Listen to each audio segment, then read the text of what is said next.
मुझे दिए गए उपदेशों की और आकृष्ट हूँ, क्योंकि वे देश काल की समस्त परिस्थितियों में हृदय की जलन को शांत करने वाले आदेशों से परिपूर्ण बनाए गए हैं।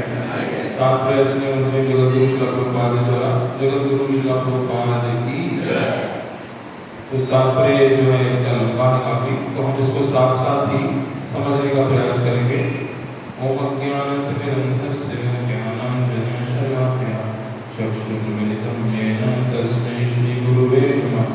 नमो विष्णुपादाय कृष्णपृष्ठाय भूतले श्रीमते भक्तिवेदान्त स्वामिनिधि नामिने नमस्ते सरस्वती देवे गौरवाणी प्रचारिणे निर्विशेष शून्यवादी भाष्यादिदेशतारिणे जय श्री कृष्ण चैतन्य प्रभु नित्यानंद श्री अद्वैत गदाधर श्रीवासादि गौर भक्तवृंद। हरे कृष्ण कृष्ण कृष्ण हरे हरे, हरे राम राम राम हरे हरे। हरे कृष्ण। आप सबका स्वागत है आज की श्रीमद् भागवतम कक्षा में मंगलारती कार्यक्रम में, जिसमें हम चर्चा करते हैं स्कंद 1 अध्याय 15 श्लोक संख्या 27 पांडवों की सामयिक निवृत्ति। तो कल कहाँ तक क्या पढ़ा था, कोई बता सकता है इस श्लोक के बारे में?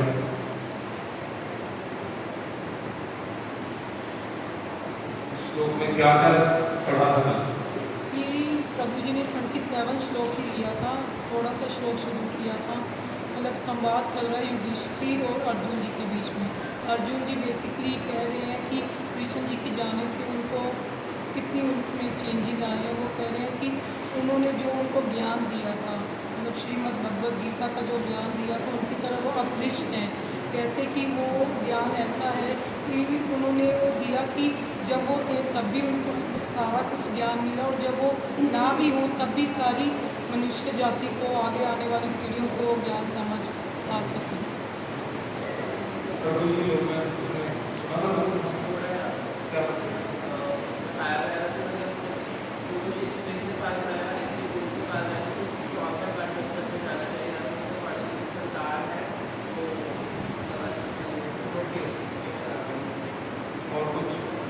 वंचित संतानों के लिए ये भगवद गीता उन्होंने वो उसका बताया, और कैसे ये भगवद गीता का ज्ञान हमें 3 पापों से बचाएंगे।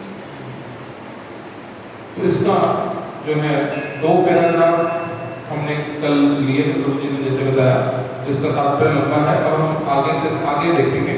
तो जो आपको पता है इसमें इस श्लोक में है क्या, वैसे इस श्लोक में अब जो है अर्जुन जी जो है वो चुप कर गए हैं, आपको याद कर रहे हैं भगवद गीता का जो ज्ञान दिया था तो भगवान श्री कृष्ण ने, उसके बारे में वो याद कर रहे हैं, मोटिवेट करने के लिए।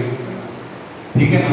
तो देखिए भगवान ने तब भी ये ज्ञान क्यों दिया था, क्योंकि अर्जुन जी बिल्कुल निढाल हो गए थे, अपना गांडीव छोड़ दिया, बैठ गए और यही कर रहे थे बार बार कि मैं युद्ध नहीं करूंगा। क्यों युद्ध नहीं करूंगा? क्योंकि मेरे सामने मेरे अपने, मेरे गुरु हैं, मेरे पितामह हैं, मेरे ताऊ हैं, मेरे रिश्ते नातेदार हैं, इन सब से मैं युद्ध कैसे कर सकता हूँ? तब भगवान ने ये सारा ज्ञान जो है अर्जुन जी को दिया, और इस तरह भगवान श्री कृष्ण इस ब्रह्मांड के सर्वप्रथम मोटिवेशनल स्पीकर बने।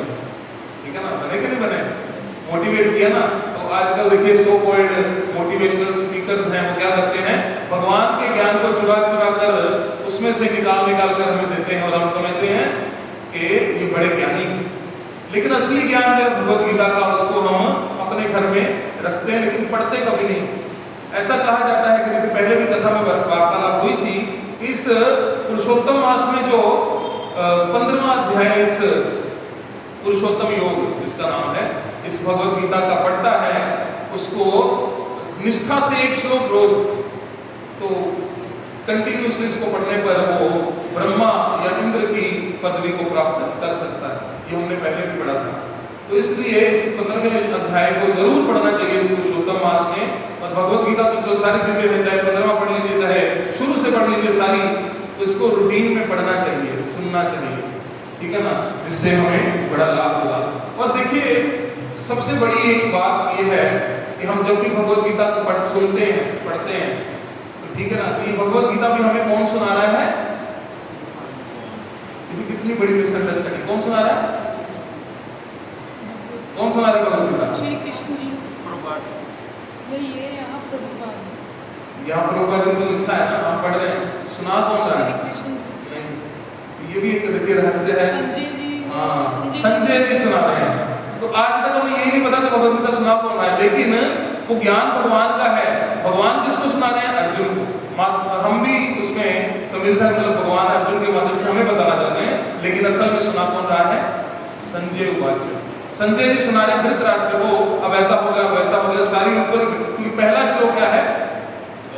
धर्म क्षेत्रे कुरुक्षेत्रे। आगे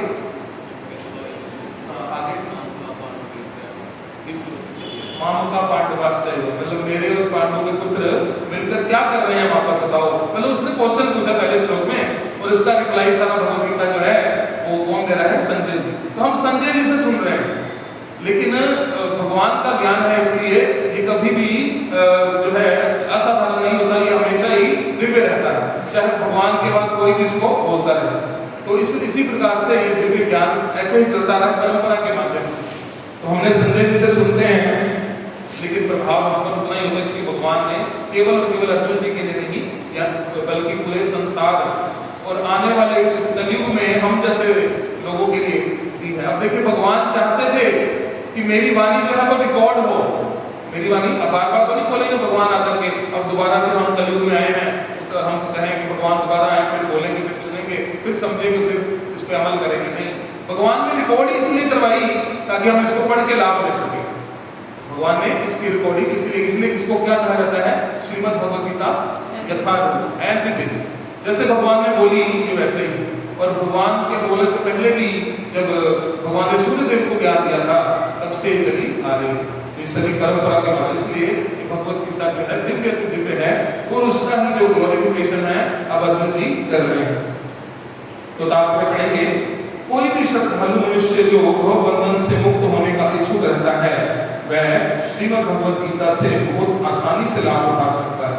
तो जो इस भव बंधन से निकलना चाहता है, इस जंजाल से बचना चाहता है, उसके लिए भगवत गीता बहुत जो है आसानी से उसको लाभ जो है दे सकती है। लेकिन शर्त यह है कि इसको समझना पड़ेगा, इसको पढ़ना पड़ेगा। कई ऐसे भी डिवोटीज होते हैं जो केवल अनुवाद पढ़ते हैं, तात्पर्य बहुत लंबे हो जाते हैं, जब मेरे ऊपर से निकलते हैं, अनुवाद समझ में आता है तो एक अनुवाद ही पढ़ लीजिए। अनुवाद पढ़ेंगे, अनुवाद देखिए कई लोग क्या करते हैं, अनुवाद पढ़ते हैं डेली, कुछ लोग पढ़ लिए, फिर अगले श्लोक पढ़िए, फिर अगले श्लोक पढ़िए। एक बार अनुवाद पढ़ेंगे ना तो आपको उसका भी आनंद मिलेगा। फिर दूसरी बार इच्छा अपने आप जागृत होगी कि अब तात्पर्य भी पढ़ना चाहिए, डिटेल में देखूं क्या कह रहे हैं, क्योंकि 4 लाइन में फिर बंदा जो है सेटिस्फाई नहीं हो सकता। एक बार इसको अगर रस मिल गया इसका किसी को, तो फिर जो है इसका अनुवाद पढ़े बगैर को रह ही नहीं सकता। इसी दृष्टि से श्री भगवान ने अर्जुन को उपदेश दिया, मानो उसे इसकी आवश्यकता थी। श्रीमद् भगवद गीता में महत्वपूर्ण 5 ज्ञान की बातें खोज निकाली गई हैं, जिसका संबंध परमेश्वर, जीव, प्रकृति, देश और काल तथा कर्म विधान से है। तो ये 5 चीजें जो है इसके मेन टॉपिक रहते हैं भगवद गीता के, ठीक है ना। तो भगवान ने अर्जुन को इसलिए सुनाई कि उनको इनकी आवश्यकता थी, और यही 5 चीजें जो है ये भागवतम में भी। भागवतम में क्यों है? क्योंकि भागवतम जो है ये हमारे वेदों के ऊपर जो है टिप्पणी, भागवतम जो है ये हमारे वेदों का सार है, वेदों से निकाली गई। तो इसलिए वेद जो कह रहे हैं वो इसमें तो आएगा ही जो सार है। तो वेदों का सार ही क्या है? नहीं, भागवतम नहीं, ये 5 चीजें जो बता रहे हैं इनके बारे में जानना, ठीक है ना। तो भगवत गीता का मेन टॉपिक भी यही रहता है। ये 5 चीजें क्या है? वो 5 चीजें परमेश्वर, जीव, प्रकृति, देश और काल तथा कर्म विधान। इनमें से परमेश्वर तथा जीव गुणात्मक रूप से एक है। कर्म कैसे एक है? परमेश्वर और जीव क्योंकि basically we are part and parcel of, मतलब हम उनसे जैसे भी हैं पर उनसे डिफरेंट भी हैं, we cannot reach their level. गुणात्मक रूप यानी कि जिनको हिंदी थोड़ा डिफिकल्ट वर्ड लगते हैं, गुणात्मक यानी कि क्वालिटी वाइज सेम, ठीक है ना। जैसे सबसे मेन एग्जांपल तो ये कि समुद्र में से एक बूंद निकालेंगे, जो क्वालिटी उस बूंद में है वही क्वालिटी समुद्र में भी हैं, लेकिन क्वांटिटी कम है। उसी प्रकार और भी एग्जांपल दे सकते हैं, ये एग्जांपल तो कॉमन है, जैसे सोने की खान में से अगर एक टुकड़ा सोने का निकाल के ले आएंगे तो पूरी खान में भी जो है सोना है और वो भी सोना, क्वांटिटी जो है, क्वालिटी जो है वो सेम रहेगी। इस प्रकार से तो ये जो है परमेश्वर और जीव की बात हो रही है। भगवान के सारे गुण जो जीव में होते हैं, लेकिन बहुत बहुत बहुत कम मात्रा में, और वो भी कई बार तो सुप्त रूप में होते हैं, अंदर सोए पड़े होते हैं वो गुण सारे, उनको जगाने के लिए हम क्या करते हैं, भक्ति योग अगर हम बनाएंगे तो उन सारे गुणों को हम फिर से जगा सकते हैं और भगवान से अपना संबंध स्थापित कर सकते हैं। दोनों का अंतर पूर्ण रूप से उसके अंश के अंतर जैसा होता है। प्रकृति जड़ पदार्थ है, किंतु तीन विभिन्न गुणों की अंतःक्रिया होती रहती है और शाश्वत समय तथा असीम आकाश भौतिक प्रकृति। इसकी थोड़ी लैंग्वेज जो है वो हिंदी में थोड़ी समझ नहीं आ रही, लेकिन सिंपल शब्दों में अगर समझना हो तो क्या है, प्रकृति में तीन गुण हैं। कौन कौन से आपको पता ही है, तमोगुण, रजोगुण और सतोगुण। तो कभी कभी किसी का प्रभाव ज्यादा होता है, किसी का कम होता है, तो उस प्रकार से उसके अधीन जो है हम कार्य करते रहते हैं। जीव के कार्यकलाप भिन्न प्रकार की मनोवृत्तियां हैं जो जीव को प्रकृति के अंदर तथा बाहर जकड़ सकती हैं तो या मुक्त कर सकती हैं। इन सभी विषयों की संक्षिप्त व्याख्या श्रीमद् भगवद गीता में हुई। तो अगर ये सारे टॉपिक्स हमें पढ़ने हैं, तमोगुण, रजोगुण, सतोगुण, और ये सारे भक्ति योग और इत्यादि सारे जितने भी सब क्वालिटीज हैं, सब भगवद गीता में दी गई हैं, इनको हम पढ़ सकते हैं। और इसके आगे प्रबुद्ध होने करने हेतु श्रीमद् भागवतम में भी इसका विस्तार किया गया है। अभी हमने चर्चा की कि सारे जो टॉपिक्स हैं ये श्रीमद् भागवतम में विस्तार रूप से। अब श्रीमद् भागवतम जो है वो इसलिए उसकी रचना की गई ताकि हम भगवान को जान सके, भगवान के भक्तों की महिमा को जान सके। लेकिन श्रीमद् भगवद गीता जो है वो क्या है, बेसिक मैनुअल गाइड है। बेसिक मैनुअल गाइड इसलिए है क्योंकि हम उसको पढ़कर जीवन जीना कैसे उसके बारे में विचार करते हैं। अन्यथा देखिए इतनी इम्पोर्टेंट भगवान ने लाइफ दी। अब मैं कल ही देख रहा था, कुछ लोग जो है मोबाइल फोन लेते हैं या फिर कुछ लोग जो है बड़े बड़े गैजेट्स लेते हैं, उनके साथ एक यूजर मैनुअल आता है, उसको कोई नहीं पढ़ता कभी भी। अब कई बार मोबाइल अनबॉक्सिंग देखते हैं, वीडियो देखते हैं ना, मोबाइल नया लेना हो किसी ने, उसकी अनबॉक्सिंग करते हैं, उसमें से डॉक्यूमेंट्स निकालते हैं, उसको सबसे पहले फेंक देते हैं, इसका कोई यूज नहीं है। क्यों? अरे भाई इसको पढ़ोगे तो अच्छे से यूज कर सकोगे। उसमें बताया क्या होता है कि मोबाइल से ऐसी रेडिएशंस निकलती हैं कि उसको कान पर नहीं लगाना चाहिए, फोन को कान पर। हाँ, मैंने कई ऐसे लोग देखे हैं जो केवल और केवल ब्लूटूथ यूज करते हैं, वो एयरफोन, और या फिर अगर फोन सुनते हैं तो इतनी दूरी से सुनते हैं, आवाज आती है क्लियरली अगर स्पीकर अच्छा हो फोन का, और या फिर कई इसको हैंड फ्री मोड पे ही सुनते हैं, कान पर लगाते नहीं। तो ऐसे भी कई लोग हैं, बड़े इंटेलेक्चुअल टाइप के लोग आ जाते हैं, वो कहते हैं इससे रेडिएशंस निकलती हैं। तो ये सारी जो है डिटेल उस मैनुअल गाइड में लिखी रहती है, लेकिन हम अभी कभी उसको पढ़ते नहीं। उसी तरह भगवद गीता में सारे इस शरीर के बारे में, इस आत्मा के विषय में, और कैसे जीवन जीना है, कितना खाना है और कितना सोना है, ये भी बताया गया। लेकिन हम पढ़ेंगे ही नहीं तो फिर क्या? तो हम इसलिए भी अपने हिसाब से सोते हैं। अब कब सोते हैं हम? 9 बजे उठते। कई ऐसे भी लोग हैं जो सुबह 12-12, 1-1 बजे तक सोते रहते हैं। तो कहते हैं कभी वो नाइट जॉब ऐसे करते हैं। अब कुछ मेरा एक कजन था दिल्ली में, वो शाम को 4 बजे काम पे जाते हैं और रात को 2-2:30 बजे वो वापस आता था काम से। तो उसका क्योंकि वहाँ वो किसी ऐसे MNC में लगा था जो अमेरिका की थी, तो अमेरिका में जब दिन होगा तो वो काम करेंगे, अमेरिका में जब रात होगी तो वो यहाँ पर दिन होगा तो उस समय सोएंगे। तो ये कंडीशन रहती है। तो यही नहीं पता कि जागना कब है, सोना कब है, क्या खाना क्या पीना है, तो फिर इस जीवन को हम ऐसे ही वेस्ट कर देते हैं। इसलिए इस जीवन को अगर सुचारू रूप से चलाना है तो भगवद गीता एक बहुत ही इंपॉर्टेंट ग्रंथ है जिसको हमें पढ़ना ही पढ़ना चाहिए। इन सभी विषयों की संक्षिप्त व्याख्या श्रीमद् भगवद गीता में हुई है और इसके आगे प्रबुद्ध हो करने हेतु श्री भागवतम में इसका विस्तार हुआ है। इन 5 विषयों में से परमेश्वर, जीव, प्रकृति तथा देश काल शाश्वत है, लेकिन इनमें से जीव, प्रकृति तथा काल परमेश्वर के नियंत्रण में रहते हैं। तो ये जो चीजें हैं, जीव, प्रकृति और काल, काल का समय, तो ये सब चीजें जो है डायरेक्ट भगवान के नियंत्रण में रहती हैं। काल तो स्वयं भगवान है, ऐसा भी कहा जाता है कि भगवान जो है काल रूप में सब कुछ देख रहे हैं। अब हम कहते हैं ना कि हम पाप कर्म करें या पुण्य कर्म करें, तो ये नोट कैसे होता है? भगवान काल रूप में सब देख रहे हैं। अब काल से कुछ नहीं छुपता, चाहे आप कोई पाप करते एक बंद कमरे में करें और पुण्य जो है लोगों के बीच आकर करें, वो सब कुछ नोट होगा कि आपने पाप कर्म भी किया। चाहे जितने मस्जिद ताले लगा के आप एक कमरे के कोठरी के अंदर पाप कर्म करें, लेकिन भगवान काल रूप में आते हैं, मतलब देखते हैं, सब कुछ नोट होता है कि क्या क्या सब किस किस समय में क्या क्या कार्य किए। तो ये सब जो है भगवान की डायरेक्ट नियंत्रण में रहते हैं, जो स्वयं परम तथा किसी अन्य नियंत्रण से पूर्ण रूप से स्वतंत्र होते हैं। तो भगवान किसी के नियंत्रण में नहीं है, वो पूर्ण रूप से स्वतंत्र हैं, लेकिन उनके नियंत्रण में सब कुछ रहता है। परमेश्वर परम नियंता है। जीव की भौतिक गतिविधि अनादि है, लेकिन इसे आध्यात्मिक गुण में स्थानांतरित करके ठीक किया जा सकता है।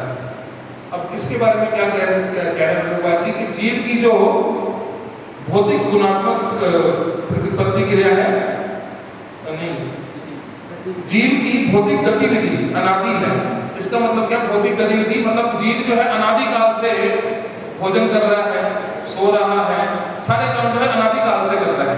ये अनादि काल से सारी गतिविधियां चल रही हैं, लेकिन उसको ठीक करना है। कैसे ठीक करना है?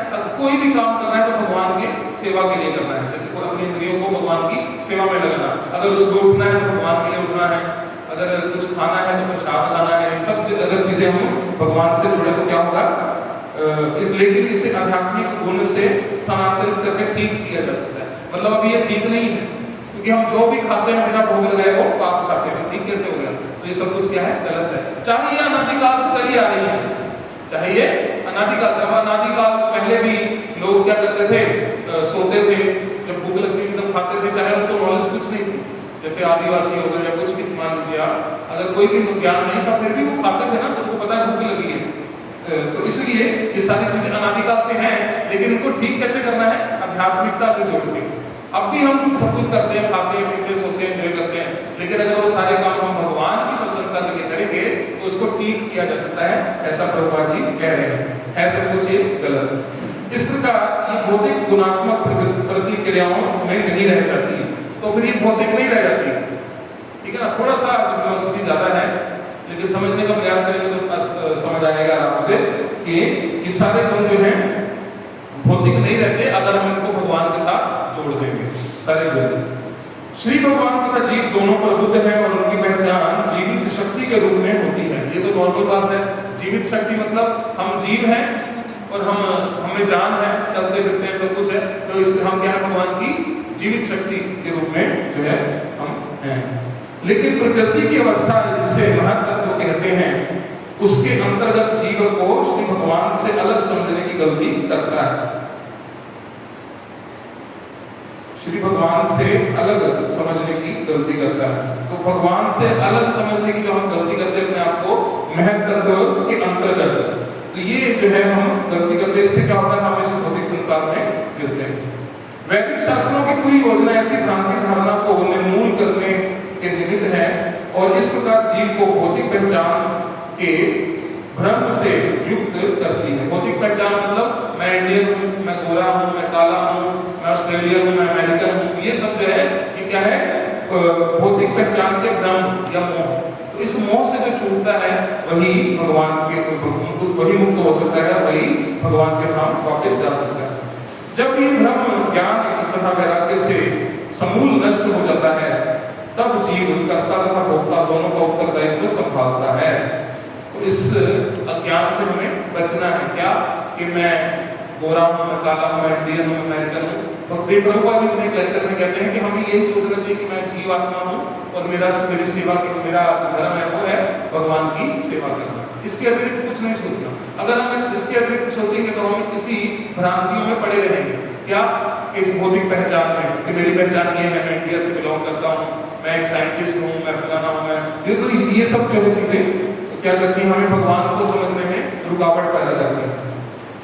श्री भगवान में भोग की भावना वास्तविक है, लेकिन जीव में ऐसी भावना मात्र मन चाहिए इच्छा है। भावना का यह अंतर ही दो स्वरूपों का श्री भगवान तथा जीव का अंतर है। तो हम क्या करते हैं? जो भोग करना चाहते हैं, भोग की जो भावना होती है वो हमारी मन चाहिए इच्छा से होती है, लेकिन भगवान भी देखिए भोग करते हैं। भगवान असली भोक्ता राम, मतलब जो सभी भोग वस्तुओं के भोक्ता है वो असल में कौन है? भगवान। लेकिन हम अपने आप को भोक्ता मान लेते हैं, टेम्पररी सो कॉल्ड, कि अगर मेरे पास कोई वस्तु है तो उसको मैं ही भोग करूंगा, ठीक है ना। तो इससे ये पता चलता है कि हम अपनी मनचाही इच्छा से कार्य करते हैं, लेकिन हमें ऐसा नहीं करना चाहिए। तो यही अंतर है जीव तथा भगवान में। अन्यथा श्री भगवान और जीव में कोई अंतर नहीं होता। अतः जीव सदैव एक साथ तथा भिन्न होता है। श्रीमद् भगवद गीता का समस्त उपदेश एकमात्र इसी सिद्धांत पर आधारित है। तो जीव तथा भगवान भिन्न होते हैं, अतः जीव सदैव एक साथ एक तथा भिन्न होता है। मतलब भगवान का पार्ट एंड पार्सल है, उनसे भिन्न भी है, लेकिन क्वालिटी में भिन्न है, क्वांटिटी में भिन्न है, क्वालिटी में सेम है। इस प्रकार से हमें इसको समझना चाहिए। श्रीमद् भगवद गीता में श्री भगवान तथा जीव दोनों को सनातन कहा गया है, और श्री भगवान का नाम जो भौतिक आकाश से बहुत दूर है उसे भी सनातन बताया गया है। तो ये बिल्कुल सिंपल है, जैसे गोलोक वृंदावन धाम, तो वो भगवान का सनातन धाम है। अब देखिए जब प्रलय आती है तो स्वर्ग लोक तक जो है सब जो है नष्ट हो जाता है, स्वर्ग में नहीं टिकता जब प्रलय आती है, तो सब जो है। लेकिन भगवान का जो धाम है, जैसे कौन कौन से धाम है, भगवान राम जी का धाम है साकेत धाम, ठीक है ना, भगवान नारायण का कौन सा धाम है, वैकुंठ धाम, उसके ऊपर जो है गोलोक वृंदावन धाम। तो ये सारे धाम जो है भगवान के, ये सनातन है, तो इसको कोई हानि नहीं पहुंचती, और ये इस भौतिक आकाश से बहुत दूर है। तो समझने वाली बात ये भी है कि जो आकाश है ये भी रहता है सदैव, ठीक है ना, ये भी सदैव रहता है, उसे भी सनातन बताया गया। जीव को श्री भगवान के सनातन जगत में रहने हेतु आमंत्रित किया जाता है। अब ये बड़ी महत्वपूर्ण बात है। जितने भी हम सब लोग भक्ति कर रहे हैं, हम भक्ति क्यों कर रहे हैं? क्योंकि हमें इन्विटेशन मिला है भगवान के द्वारा कि आप मेरे धाम वापस आइए। इतने सारे लोग हैं, अमृतसर, पंजाब, इंडिया, वर्ल्ड, कितने लोग हैं, और उनमें से कितने लोग भक्ति कर रहे हैं। जितने लोग भी भक्ति कर रहे हैं उनको भगवान के ऐसे जो दिव्य दूत आते हैं वो मैसेज देते हैं कि आप इन्विटेशन देते हैं कि आप इनवाइटेड हैं। अब देखिए कई जगह हमें बुलाया नहीं जाता, फिर भी हम पहुंच जाते हैं, लेकिन वहां जाकर क्या पता चलता है, लिखा रहता है ऊपर कि आप only invited person are enter, मतलब एंट्री उनके लिए पॉसिबल है जो इनवाइटेड है, अदरवाइज अगर आपके पास इन्विटेशन नहीं तो आप जा सकते हैं बाहर से।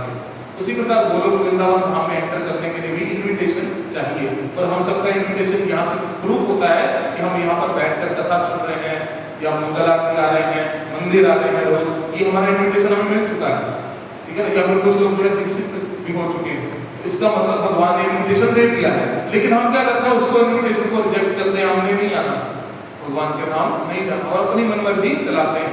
इसलिए फिर इस चक्कर में हम यही घूमते रहते हैं। भगवान ओपन इन्विटेशन देते हैं। ये वृंदावन की लीलाएं क्यों है? भगवान वृंदावन की लीला भी इसलिए करते हैं कि आप ट्रेलर देखो और मूवी पूरी देख ली तो ऊपर आओ। हम कहते हैं ट्रेलर ही देखेंगे बस, और वृंदावन जाएंगे, सेल्फियां लेंगे, वापस आ जाएंगे। हम वृंदावन क्यों जाते हैं? सेल्फी लेने। क्यों जाते हैं? सेल्फी लेने। है कोई बंदर के साथ सेल्फी ले रहा है, तो सेल्फियां देखते थे, कोई गोलगप्पा में डाल रहा है, कोई नाम चला, कोई कुछ, तो हम यही करने जाते हैं वृंदावन में। और कोई जो है बगलबंदी ले लेगा, वो पहन के फोटो खिंचा लेगा, बाद में उतार कर भैया मैंने नहीं लेनी, मैंने तो बस फोटो खींचनी थी। ये हाल है हमारा। और भगवान अपनी दिव्य लीलाएं को दिखाते हैं ताकि हम जैसे बद्ध जीवों को कुछ अकल आए और हम भगवान के धाम वापस आए। हम पढ़ते भी है भगवान की लीला, फिर भी अट्रैक्ट नहीं होते, सुनते भी है फिर भी अट्रैक्ट नहीं होते। तो ये हमारी बड़ी दिमाग की कमजोरी है। लेकिन हमें करना क्या चाहिए? वृंदावन धाम में अगर जाते हैं तो ऐसी जगह ढूंढनी चाहिए, ऐसे संत ढूंढने चाहिए जिनके पास बैठ के माला करें और उनसे कुछ ज्ञान की बातें। अगर वृंदावन का कोई संत हमें ये भी कह देगा ना कि अपनी माला अच्छे से करो, तो वो भी हमारे लिए जीवन को पाठ, मतलब इस जीवन का सबसे तारक मूल मंत्र हो सकता है। क्या? माला अच्छा से करना चाहिए। हम कहेंगे अरे यार बाबा जी ने क्या बता दें, माला तो मैं अच्छे से ही करता हूँ, एक हाथ में मोबाइल होता है, एक हाथ में माला भी अच्छे से दोनों काम हो जाते हैं, ठीक है ना। लेकिन ऐसा नहीं करना, क्योंकि अगर वो बता रहे हैं कि आपको माला अच्छे से करनी चाहिए, इसका मतलब हमें कोई त्रुटि है, हमें प्रणाम करना चाहिए। बस एक उनके मुख से निकला हुआ एक लाइन भी ना हमारा जीवन बदल सकती है। लेकिन हम कभी संत के पास जाते नहीं, हम वहां जाते हैं जहां पर रस ज्यादा हो। प्रेम मंदिर जाएंगे क्योंकि हमें प्रेम बढ़ा है। आज जी ने लेक्चर में कहा था कि वृंदावन जाते हैं, ठीक है, डिएटीज दर्शन करते हैं, लेकिन कहते हैं वो आपकी असफल है यात्रा जब तक आप किसी सन्यासी या महान आत्मा से बात नहीं करते वहाँ। क्योंकि प्रभुपाद जी का सपोर्ट कर रहे हैं यहाँ पर माता जी क्या बता रहे हैं कि जब तक आप किसी सन्यासी या वैष्णव के पास बैठकर कुछ ज्ञान की बातें, कुछ हरी चर्चा नहीं करते, वृंदावन भी जाना क्या है, व्यर्थ है। हम देखिए आंखों से दर्शन करते हैं वहां पर भाग भाग के, ये मंदिर खुला है इसके इतने टाइमिंग का भागो, वो मंदिर खुला है इतने टाइमिंग का भागो। अरे आंखों से नहीं, वहां पर कान से भी भगवान मिलते हैं, वहां पर जीभ से भी मिल जाते हैं। जीभ भी भगवान दिला सकते हैं। कैसे? कहीं किसी वैष्णव का उच्चिष्ट मिल जाए, किसी मंदिर से महाप्रसाद मिल जाए, उसको ग्रहण कर लीजिए, हो गया दर्शन, वृंदावन यात्रा सफल हो गई। लेकिन हम क्या करते हैं, भागम भाग, इधर भागो उधर भागो। आज का तो इतनी भागम भाग है कि आपको ई रिक्शा ही नहीं मिलेगा, वो बोलेगा 500 रुपए लूंगा है बाकी बहरी का इस्कॉन मंदिर से 500 रुपया। ऐसे भी दिन आ गए, लेकिन इतनी भीड़ मचाने का कोई काम नहीं है। हम कान अगर एक जगह बैठ जाए और केवल हरि कथा सुन ले, हम कानों से दर्शन करते हैं। ये कौन कहता है? भक्ति सिद्धांत सरस्वती ठाकुर जी। उनकी कथा चल रही थी मंदिर में, तो कथा चल रही थी तो दर्शन खुल गए, तो लोग उठ के दर्शन करने चले गए। तो कुछ लोग बैठे थे, उन्होंने कहा देखिए वो दर्शन करने चले गए, उनका बेवकूफ है, आने दो उनको घूम के, जहाँ जहाँ भी जाएंगे गरमा करके, ये करके वो करके। असली जो चीज मिल रही है उसको हम ग्रहण नहीं कर रहे। हम कानों से भगवान के दर्शन कर सकते हैं। अगर समझेंगे भगवान को तभी तो देखने में मजा आएगा। अगर आपको पता ही नहीं कि शाहरुख खान कौन है, वो आपके सामने सिगरेट पी रहा होगा, आपको पता ही नहीं चलेगा अच्छा ये शाहरुख खान है, मैंने तो सुना ही नहीं कभी इसके बाद। अगर आपको पता होगा कि भगवान ने ये लीलाएं की हैं और भगवान इतने कृपा हैं कि वो गिरे से गिरे हुए व्यक्ति को भी अपने दर्शन देकर धन्य कर देते, तो हमारे सामने आ जाएंगे, तो हम चरण पकड़ लेंगे, हम भी गिरे हुए, हमें भी उठाओ भगवान। अगर नहीं आएंगे तो सामने से निकल जाएंगे, हमने सुना ही नहीं होगा, कुछ तो पता ही नहीं चलेगा। इस प्रकार से ये सारी चीजें हमें समझनी चाहिए। यहाँ पर क्या आया था कि श्री भगवान का धाम सनातन है और जीव को श्री भगवान के सनातन जगत में रहने हेतु आमंत्रित किया गया है, जहां आत्मा की मुक्त क्रियाशीलता प्रकट होती है।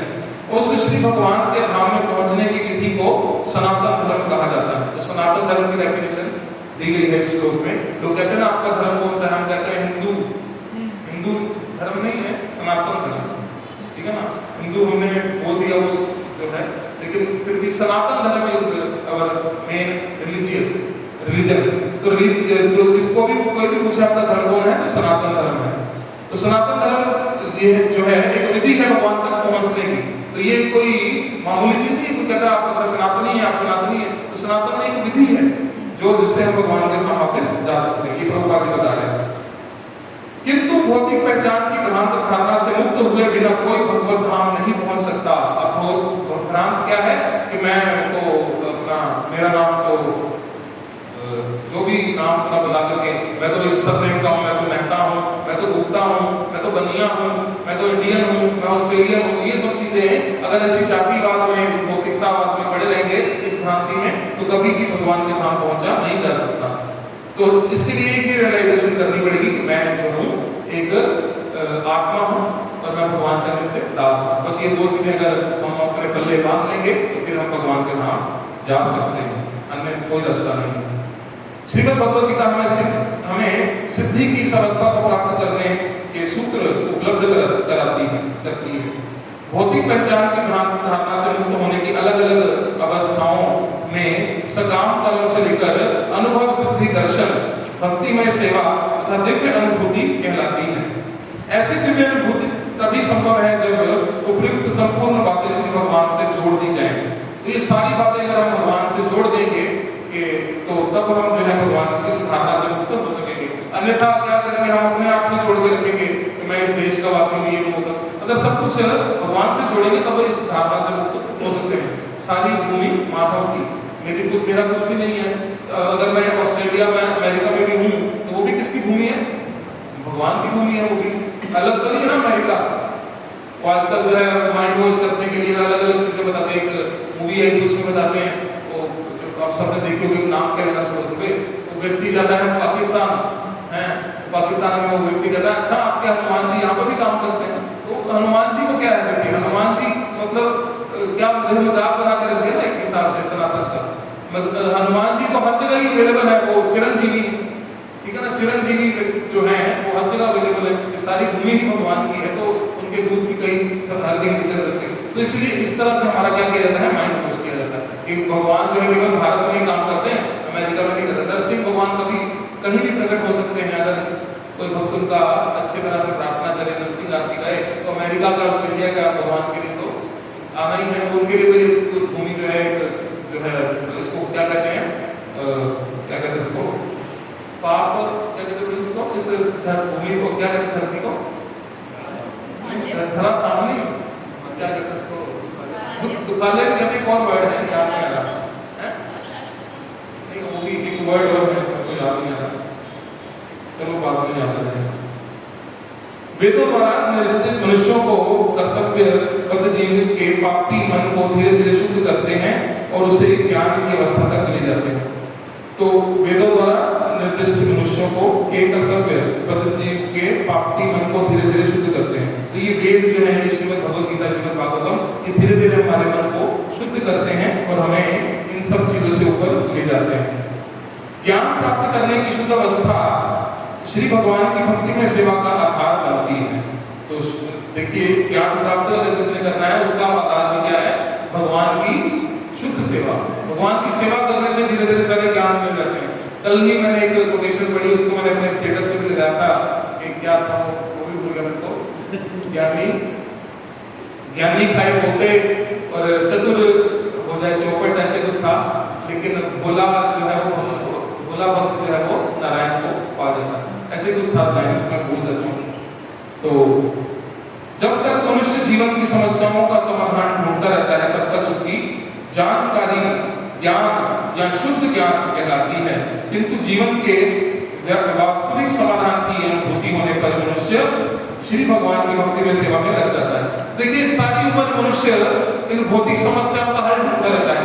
मेरी जॉब कैसे स्टेबल होगी, ठीक है ना, मेरी जॉब कैसे स्टेबल होगी, मेरी इनकम कैसे फिक्स होगी, मेरे घर पे जो मेरे परिवार वाले हैं, मेरे मुझ पर जो आश्रित है, उनका भरण पोषण अच्छे से कैसे करूं, अगर अच्छे से तो हो गया, अब और अच्छे से कैसे करूं, अब लग्जरी कैसे दूं उनको, हैं, अब उनके पास ओप्पो का फोन है तो उनको आईफोन कैसे दिलाऊं, हैं, मेरे छोटे बेटे के पास ओप्पो का फोन, उनको उसको आईफोन भी दिलाना है। अब वो बड़ा हो गया, 8th क्लास में आ गया, उसको यामा की बाइक भी लेके देनी है, ठीक है ना, अब वो और बड़ा हो गया तो उसको एक छोटी सी कार भी लेके देनी है। तो ये समस्याएं जो है, जितना निपटारा करेंगे उतना उलझेंगे।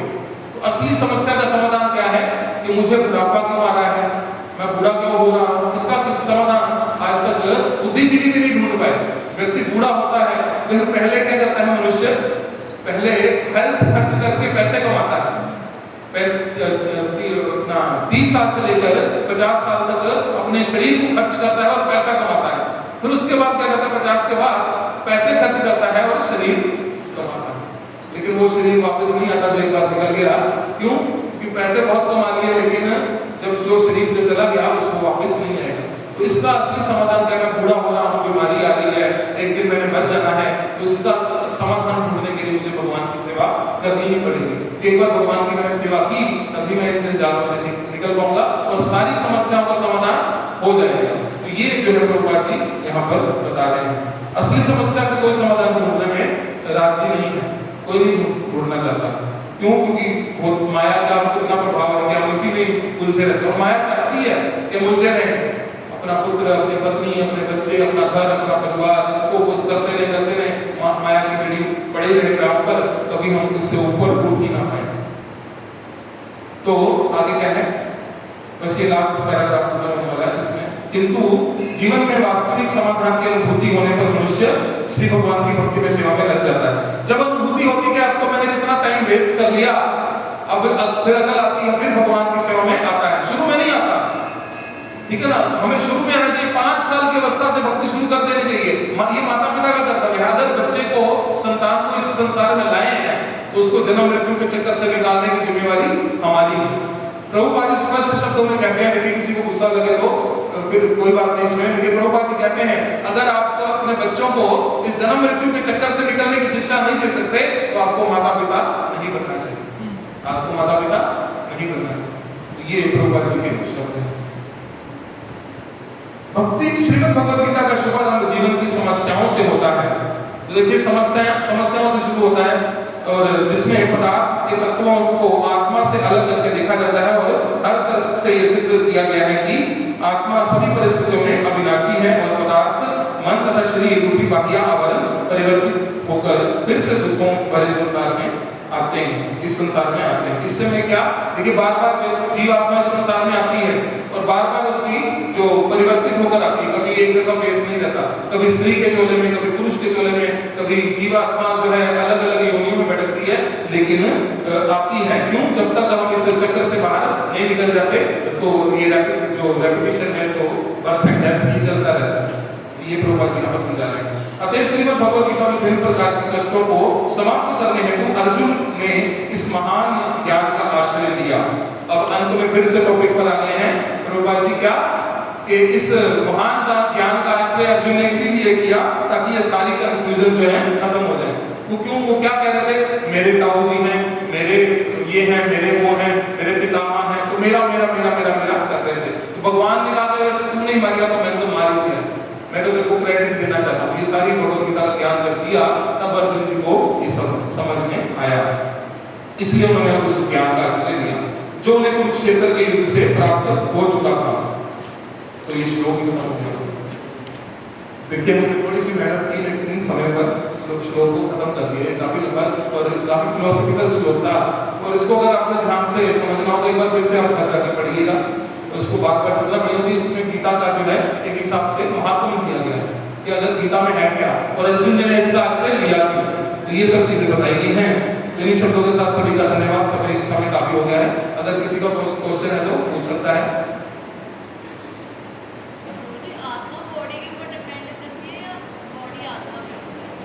बॉडी आत्मा के ऊपर डिपेंड करती है। मेरा प्रश्न था कि फॉर एग्जांपल एक बॉडी है, लाइक आपकी बॉडी आत्मा के ऊपर डिपेंड करती है। मान लो कि किसी का सर काट दिया गया है, उसी टाइम पे आत्मा भी बाहर निकल जाती है बॉडी से। अगर आत्मा जो है बॉडी पे डिपेंड नहीं करती, तो जब सर गलत कर दिया जाता है किसी का, तो आत्मा उस टाइम पे क्यों निकल जाती है? तब भी फिर बॉडी वर्क करनी चाहिए। कुछ टाइम के लिए करती है बस। तो इसकी सबसे बड़ी एग्जाम्पल वैसे है भीष्म पितामह जी। कहते 2 अंगुल भी उनका बचा नहीं था, सारा रक्त भी निकल गया था, तो कहते कोई ऑर्गन उनका बचा नहीं था, तो फिर भी आत्मा थी ना अंदर, और अंत में ज्ञान कितना दे रहे थे, कितने उन्होंने लंबा ज्ञान दिया था भीष्म स्तुतियाँ आई थी। फिर ये डिपेंड उस पर होती है। तो आत्मा पे डिपेंड करता है शरीर, आत्मा पे ही डिपेंड करता है शरीर। लेकिन उनको जो है इच्छा मृत्यु का वरदान था, तो उनको अपने हिसाब से जब मर्जी वो अपनी आत्मा को निकालो, तो भगवान के भक्त थे, जरा तो उन्होंने धाम नहीं था। इस प्रकार से भीष्म पितामह कैसे, बताइए क्या क्या? मैं कह रही थी कि फॉर एग्जांपल जैसे किसी का सर कलम कर दिया गया है, हाँ। तो उस टाइम